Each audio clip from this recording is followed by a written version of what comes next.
On May 16, 1898, the Astoria and Columbia River Railroad opened service through Rainier. Rainier's train station was built in 1899 and expanded several times. A house behind the station served as a residence for the station agent. On December 19, 1907, James J. Hill acquired the Astoria and Columbia River Railroad for the Great Northern and Northern Pacific Railways.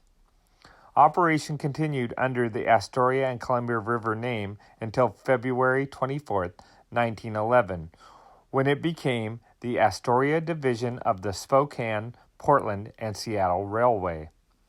In October 1940, passenger service was cut back to one train in each direction between Portland and Astoria.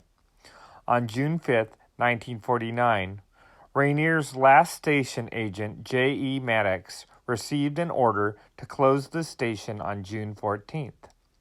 The Rainier Commercial Club asked for an extension, so the station permanently closed on July 14, 1949.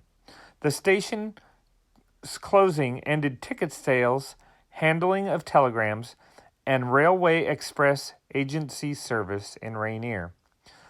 On January 15, 1952, the last regular passenger train was operated between Portland and Astoria.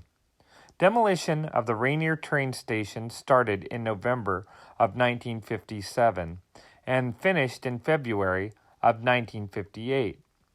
A U.S. Bank branch was built at the location of the Rainier train station at the end of 1977.